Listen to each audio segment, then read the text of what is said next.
నమో తెస్స భగవతో అర్హతో సమ్మా సంబుద్ధస్స. ఇంతకుముందు శాసనావతారణ అనే పుస్తకంలో కొన్ని విషయాలు చెప్పుకున్నాము.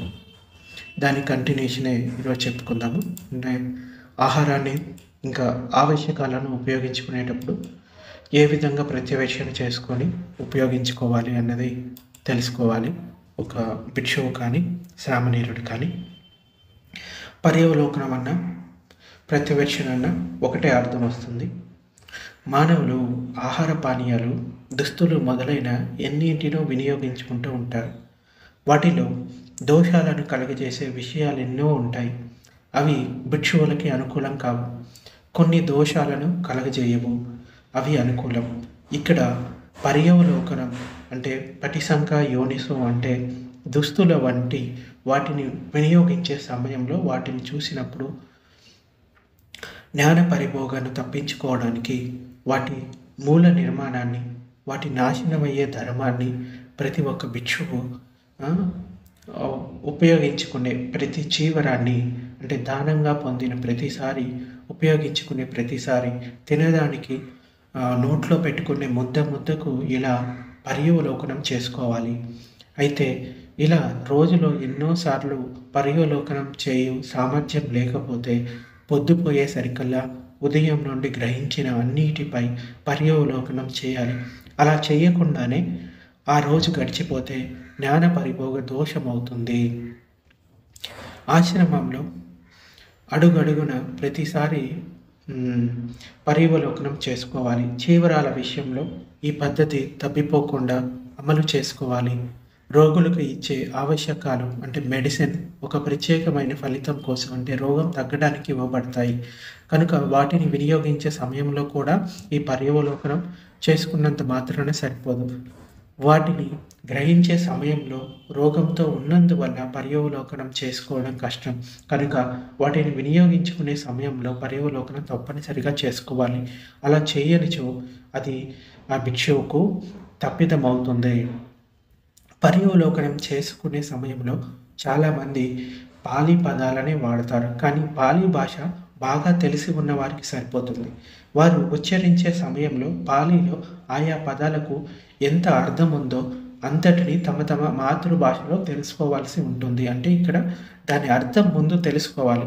ఉచ్చరించే పాలీ పదాలకు అర్థం తెలుసుకోకుండా పర్యవలోకనం చేస్తే సరైన ఫలితం రాదు. కనుక పాలీ పాండిత్యం లేని వారు తమ సొంత భాషల్లో పర్యవలోకనం చేసుకోవాలి. మాతృభాషలో పర్యవలోకనం వారికి సరిపోతుంది. భిక్షువులు ధరించే లేక చుట్టుకునే దుస్తులని చీవరాలు అనబడతాయి. చీవరాలు అందం కోసమో లేదా ఏదో ఒక ప్రాముఖ్యం కోసమో ధరిస్తే వాటిని దుర్వినియోగం చేసినట్లే. ఇతర విషయాల కోసం ధరించినట్లయితే అందువల్ల అత్యాస అహంకారాలు పెరుగుతాయి. అంతేగాక నాది నేను అనే ఆత్మభావన వృద్ధి అవుతుంది. చలి నుండి కాపాడుకోవడానికి, సూర్యుని ఎండ నుండి వేడిమి నుండి రక్షించుకోవడానికి చీవరాలను ధరించడం సరైన పద్ధతి. ఈగలు ఇంకా దోమల కాటు నుండి, విషపూరితమైన తేళ్లు కాల్చేతుల కాటు నుండి, వడగాలులు ఈదురుగాలుల నుండి కాపాడుకోవడానికి చీవరాల వినియోగం చేయడం అన్నది సరైన వినియోగం. ఎవరైనా తమ శరీరాన్ని కప్పుకొనకపోతే క్రమక్రమంగా సిగ్గును కోల్పోతారు. సిగ్గు లేకుండా బ్రతకడం చాలా ప్రమాదకరం. ఇది మానవుడు ఇంకా జంతు జీవనానికి అలవాటు పడినట్లే కనుక చీవరాలతో సిగ్గు కలిగించే అవయవాలను కప్పుకోవడం సరైన పద్ధతి. కనుక చీవరాలను ధరించే సమయంలో తమ మాతృభాషలో పూర్తి అవగాహనలతో పర్యవలోకనం చేసుకోవాలి. ఈ విధంగా చెప్పాలి అంటే తమ లోపల తాము బయటికి చెప్పినా పర్వాలేదు, లేకుంటే మనసులో అయినా అనుకోవాలి. నేను ఈ చీవరాలను అంటే ఈ దుస్తులను చలిని అధిగమించడానికి, వేడిని తట్టుకోవడానికి, ఈగలు దోమలు కాల్జెర్రిలు తేళ్లు చేసే హాని నుండి, వడగాలులు ఈదురుగాలుల నుండి రక్షించుకోవడానికి, సిగ్గు కలిగించే అవయవాలను కప్పి ఉంచడం కోసమే ధరిస్తున్నాను. ఇంకా పైన తెలిపిన 4 లాభాలు ఏ దుస్తుల వల్లనైనా కలుగుతాయి. అవి అందంగా ఉన్నా లేకపోయినా, విలువైనవైనా కాకపోయినా కనుక భిక్షువులు చీవరాలు ధరించే సమయంలో సరైన అంశాలపై సరైన విధంగా పర్యవలోకనం చేసుకోవడం వల్ల ఈ చీవరాలు బాగున్నాయి అనే ఆశాభావన కలగదు. అందమైన విలువైన చీవరాల కోసం వెతికే అత్యాశ జనించదు. అతనికున్న మంచి దుస్తులు నాకు లేవు అనే అహం తలెత్తదు. నాకు పాడైన వస్త్రాలున్నాయనే ద్వేషం పొడిచూపదు. అలాంటి భిక్షువులు దోషాల పాలు కాకుండా చీవరాలను వినియోగించుకుంటారు. పర్యవలోకనం 2 విధాలు. ఒకటి ఆవశ్యకాలను దానంగా స్వీకరించే సమయంలో, రెండవది వాటిని వినియోగించే సమయంలో. గ్రహించే సమయంలో పర్యవలోకనం చేసి వాటిని వినియోగించుకునే సమయంలో ఇంతకుముందు పర్యవలోకనం చేశాం కదా అని వాటి మూలకత్వాన్ని, వాటి నాశనమయ్యే ధర్మాన్ని పర్యవలోకనం చేయకపోవడం సరికాదు. వాటిని స్వీకరించేటప్పుడు ఇంకా వినియోగించే సమయంలోనూ పర్యవలోకనం చేసుకోవడం ఉత్తమం. వాటి మూలాల నుంచి అంటే ఈ చీవరం నాశనమయ్యే ధర్మం కలది, అనిత్యమైనది అని పర్యవలోకనం చాలా గాఢమైన లోతైన విషయం. దీనికి సంపూర్ణ సమగ్ర పదార్థ పరిశీలన జ్ఞానం అవసరమవుతుంది. చీవరాలకు సంబంధించి మూలక పర్యవలోకనం ఈ విధంగా సాగుతుంది. భూమి, నీరు, నిప్పు, గాలి అనే మూలకాల సమ్మేళనంతో వస్త్రం తయారై ఉంది కనుక ఈ శరీరం వస్త్ర రూపంలో ఉన్న ఈ 4 మూలకాలతోనే కప్పబడి ఉంది. ఈ శరీరం కూడా ఈ 4 మూలకాల సమ్మేళనమే కానీ ఒక వ్యక్తి కాదు, ఒక జీవి కాదు. కనుక చీవరాలకు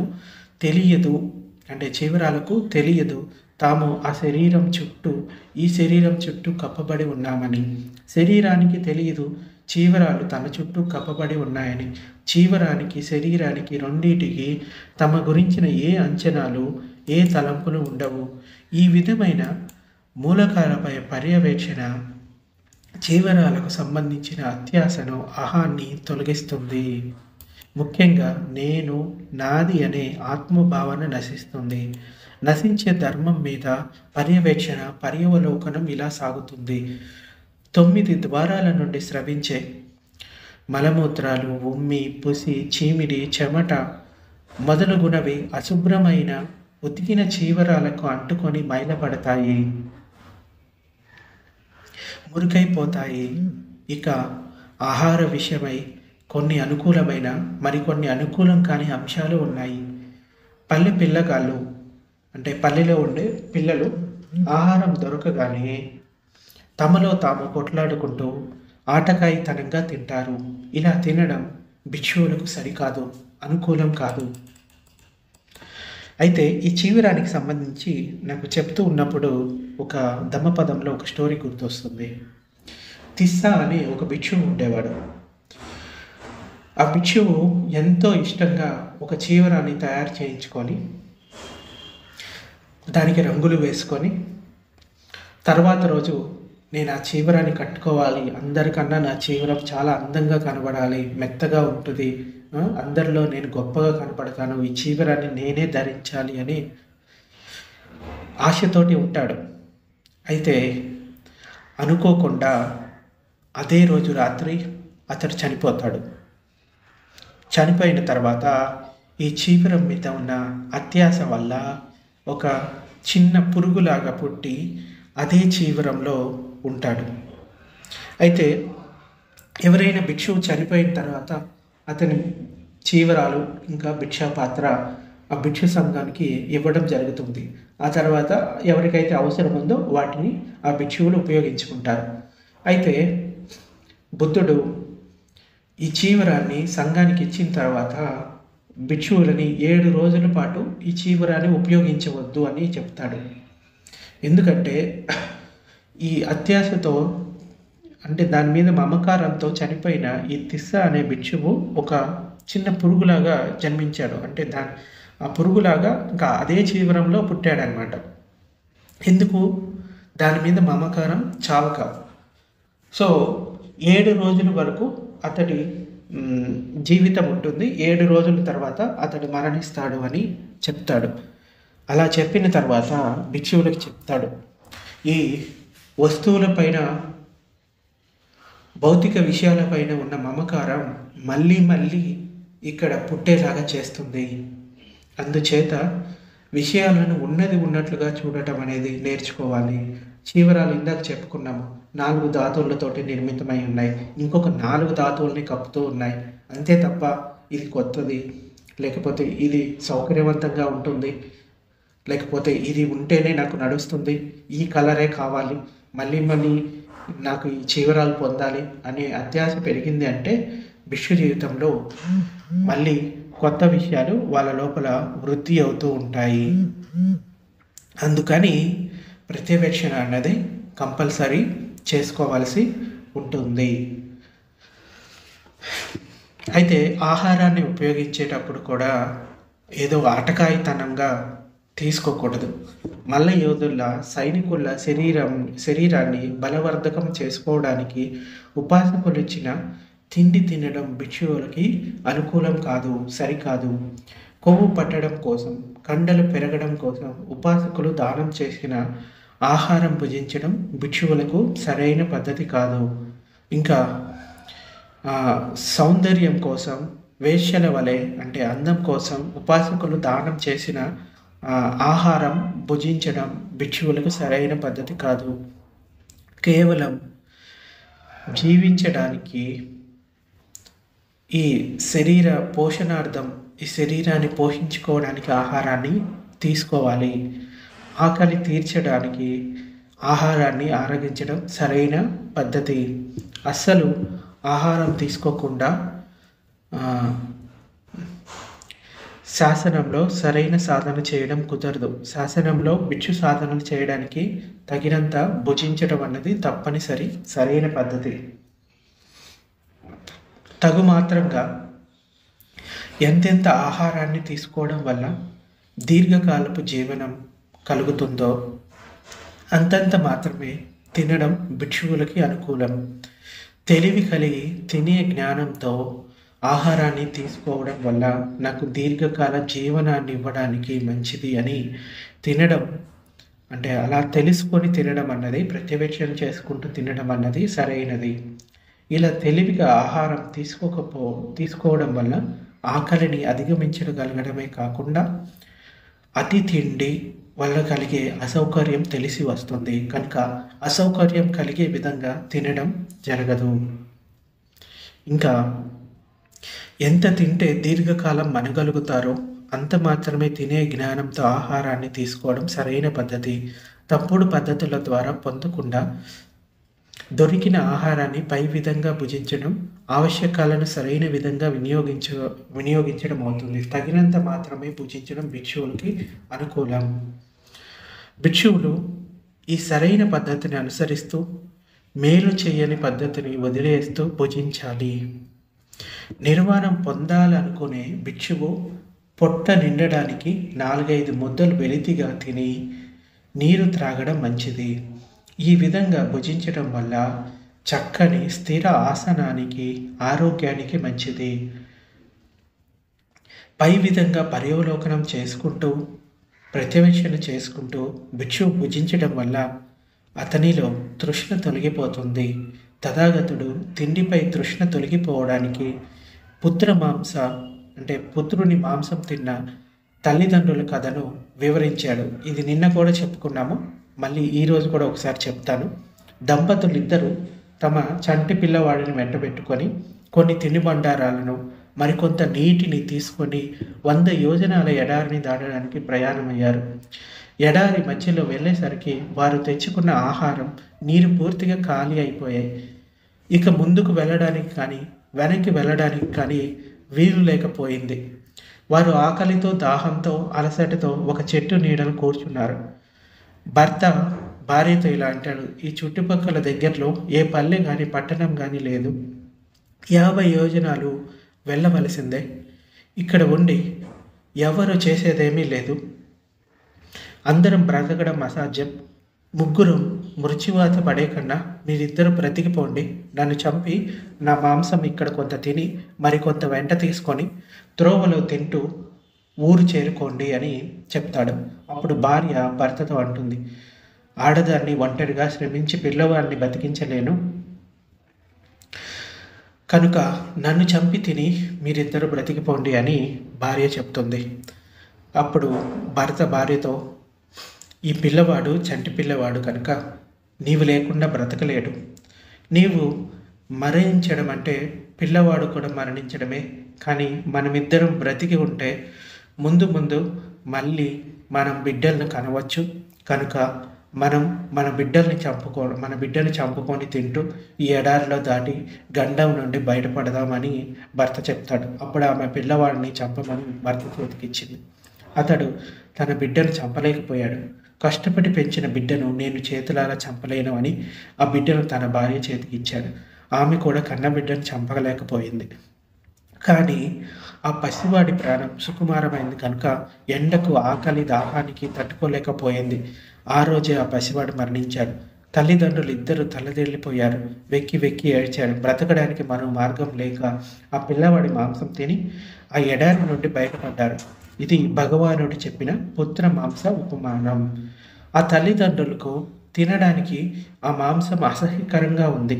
ఎందుకంటే అది వారి శరీరాల నుండి ఉత్పన్నమైందే. ఎందుకంటే అది వారి ఆత్మబంధువు శరీరం, అంటే ఆత్మబంధువు శరీరం, బిడ్డ శరీర మాంసం.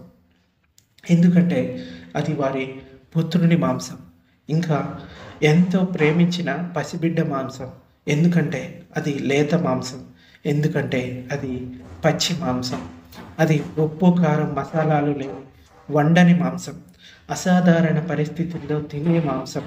కనుక అది వారికి చాలా అసహ్యకరంగా ఉంది. ఇష్టం లేకుండానే తిన్నారు. కేవలం ఎడారి దాటడానికి కావలసిన ప్రాణాధారం అవ్వడంతో తిన్నారు. అంటే కంపల్సరీ ప్రాణాన్ని నిలుపుకోవడానికి ఆ మాంసాన్ని తినవలసి వచ్చింది. పొట్ట నిండా రాక్షసుల్లా తినలేదు. రోజు కొద్ది కొద్దిగా తిన్నారు. రోగి చేదు మందును తీసుకున్నట్లు ఆ మాంసాన్ని అయిష్టంగా సేవించారు. వారిలో ఒకరు మంచి మాంసఖండాన్ని, మరొకరు చెడు మాంసఖండాన్ని తినాలనే ఆలోచన చేయలేదు. మాంసాన్ని మిగుల్చుకొని ఎడారి దాటిన తర్వాత వండుకు తినాలనే ఆలోచన లేదు. ఈ మాంసం మాకే దొరికింది, ఇంత మంచి మాంసం మరెవరికి దొరకదు అనే అహంకారపు ఆలోచన లేదు. అది నీకు, ఇది నాకు అని వారు దాన్ని పంచుకు తినలేదు. ఇది పచ్చిది, కుళ్ళిపోతూ ఉంది, వాసన వస్తుంది అని దానిపై మనసులో ద్వేషం పెట్టుకోలేదు. వారు దాన్ని ప్రశాంతంగా తిన్నారు.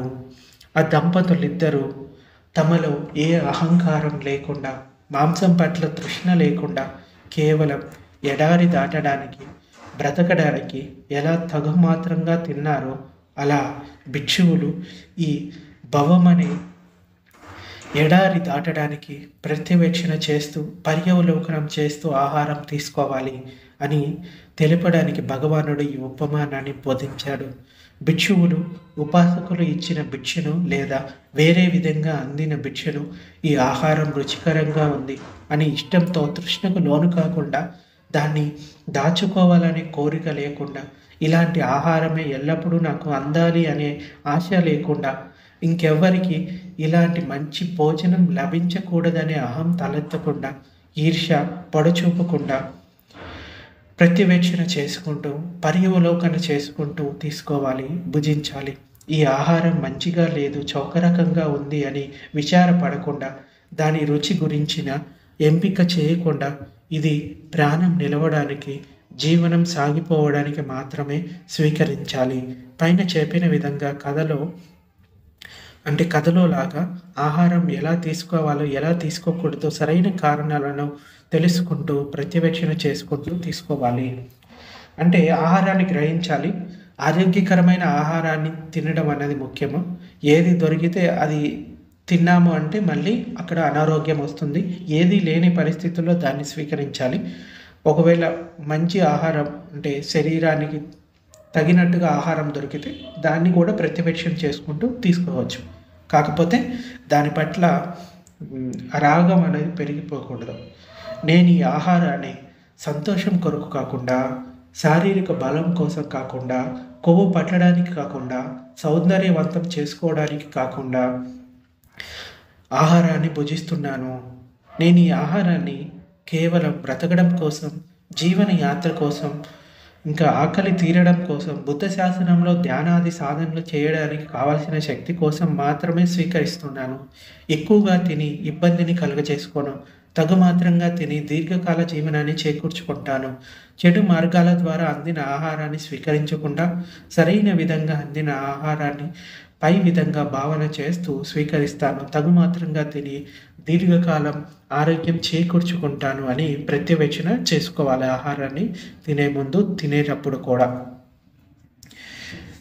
మూలకాలపై ప్రత్యవేక్షణ ఈ విధంగా చేసుకోవాలి. ఈ ఆహారం తినగానే శరీరంలో రక్త మాంసాలను వృద్ధి చేస్తుంది.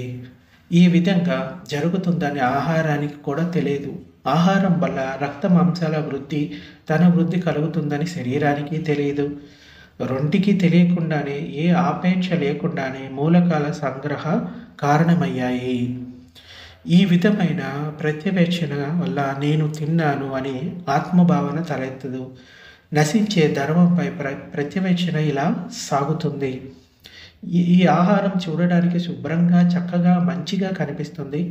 పొట్టలోకి వెళ్ళగానే ఉమ్మి, పచ్చరసం ఇంకా అనేక జీర్ణరసాలతో కలిసి కుక్క వమనం వలె తయారవుతుంది. అంటే కుక్క కనుక వామిటింగ్ చేసుకున్నప్పుడు ఆ ఆహారం ఎలా ఉంటుంది, సో అలాగే మన శరీరంలోకి పోయిన తర్వాత కూడా ఆహారం పరిస్థితి అలాగే ఉంటుంది.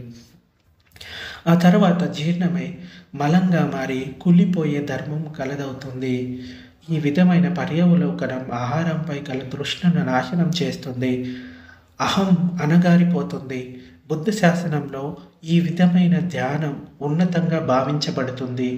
ఇది పుత్రమాంస ఉపమాన సూక్తంలో నేర్పబడుతుంది. కబలికాహార జ్ఞానాన్ని పొందడానికి ఈ పర్యవేక్షణ వృద్ధి చేయబడుతుంది. కబలికాహార అంటే ముద్దలుగా తీసుకునే ఆహారం. 4 రకాల ఆహారాలు ఉంటాయి. సో దాంట్లో ఇది శరీరానికి తీసుకునే ఆహారం. ఈ జ్ఞానం ఆటంకాలను అధిగమించడానికి, అనాగామి ఫలాన్ని అనుభవించే మరుజన్మ తీసుకోవడానికి సమర్థవంతం చేస్తుంది. పుత్రమాంస ఉపమాన సూక్తంలో చెప్పబడిన భగవానుడి మాటలు ఇవి. ఆహారం ఎన్నో రాగద్వేష దోషాలను, బంధాలను కలగజేస్తుంది. కనుక భిక్షువులారా, తప్పక కబలీకార ప్రత్యవేక్షణ చేసుకుంటూ ఉండండి. ఆర్య శ్రావకులవుతారు. మళ్ళీ ఈ లోకానికి రావడం ఉండదు. అలాగే నివాసాలు, పడకలు, కుర్చీలు, పరుపులు, దిండ్లు, దుప్పట్లు, చాపలు మొదలుగున్న వాటన్నిటిని శయనాసనాలు అంటారు. ఉపాసకులు లేకుంటే భక్తులు వీటిని శాసనానికి దానం చేసినా కూడా సరైన విధంగానే వాడుకోవాలి. వాటిని దుర్వినియోగం చేయడం తప్పు. శాసనం వాటిని ఆనందం కోసం వాడకూడదు. ఎటువంటి ఊసిపోక కబుర్లు చెప్పుకోవడానికి, రాజుల యుద్ధాల కథలు కబుర్లు చెప్పుకోవడానికి, ఇంకా హీన సంభాషణలు చేసుకోవడానికి, ఇంకా ప్రాపంచిక విషయాలు చెప్పుకోవడానికి, పనికిరాని వాద వివాదాలు చేసుకోవడానికి గుమిగూడి శయనాసనాలను వాడకూడదు. అంటే నివాస స్థలాలు, అక్కడ ఉండే వస్తువులు, వాటిని శయనాసనాలు అంటారు. ఇంకా జంతు భాషణం చేయడానికి వాడకూడదు. వాటిని దాచుకొని పాపం చేయడానికి వాడకూడదు. ఈ శయనాసనాలను చలి, వేడి, ఈగలు, దోమలు, ఎండ, వాన, గాలి, విష జంతువులు వీటన్నిటి నుండి కాపాడుకోవడానికి మాత్రమే వాడుకోవాలి. ప్రమాదకరమైన వాతావరణ పరిస్థితుల నుండి శరీరాన్ని కాపాడుకోవడానికి ఈ శయనాసనాలను వాడుకోవాలి. ఆరు బయట నివసిస్తూ ఉంటే మనసు తికమక పడుతూ ఎన్నో బాహ్య విషయాలకు చిక్కుకొని కామవశమయ్యే అవకాశం ఉంది. కామపు ఆలోచనలు రేకెత్తవచ్చు. శయనాసనాల వల్ల అలాంటి వస్తువుల మీదకు, విషయాల మీదకు మనసు పోకుండా ప్రశాంతమైన వాతావరణంలో చిత్త ఏకాగ్రత కుదురుతుంది. కనుక శయనాసనాలను అలా వాడుకోవాలి. శయనాసనాలను సరైన విధంగా ఎలా వాడాలో, ఎలా వాడకూడదో అర్థం చేసుకుంటూ పర్యవలోకనం చేసుకోవాలి. సో ఈ నివాస స్థలాలను, అక్కడ ఉన్న వస్తువులను వాడుకునేటప్పుడు ఈ విధంగా ప్రత్యవేక్షణ చేసుకోవాలి. ఏంటి? చలిని తట్టుకోవడానికి, వేడి నుండి కాపాడుకోవడానికి, ఎండ, వాన, గాలుల నుండి రక్షణ పొందడానికి, ఈగలు, దోమలు, పాములు, తేళ్ళు మొదలైన విషపురుగుల నుండి సంరక్షణ చేసుకోవడానికి, వాతావరణ విషమ పరిస్థితుల నుండి సురక్షితంగా ఉండడానికి, మనసు పరుగులెత్తకుండా ఉండడానికి, చిత్త ఏకాగ్రత కుదరడానికి నేను శయనాసనాలను వినియోగించుకుంటున్నాను అని పర్యవేక్షణ చేసుకోవాలి. శయనాసనాల మూలకాలపై పర్యవేక్షణ ఈ విధంగా చేసుకోవాలి. ఒక మట్టి బొమ్మకు తాను ఇంట్లో ఉన్నానో ఆరుబయట ఉన్నానో తెలియదు. అలాగే విజ్ఞానం కారణంగా పనిచేసే ఈ శరీరానికి తాను శయనాసనంలోకి ప్రవేశించానని తెలియదు, శయనాసనంపై కూర్చున్నానని తెలియదు, శయనాసనంపై పడుకున్నానని తెలియదు, శయనాసనంలో నివసిస్తున్నాననేది తెలియదు, కూర్చున్నానని దానిపై నిద్రిస్తున్నానని శరీరానికి తెలియదు. అలాగే శయనాసనానికి కూడా తెలియదు ఈ విషయం. తాను ఒక శరీరంతో వినియోగింపబడుతున్నానని, ఆత్మ అనేది లేకుండా, నేను అనే భావన లేకుండా, నాది అనే భావన లేకుండా, ఉపయోగిస్తున్న వాడు అనేవాడు లేకుండా, రెండు మూలకాలను గుంపులుగా ఒకే దానిపై ఒకటి ఆపేక్ష లేకుండా స్థితమై ఉన్నాయి.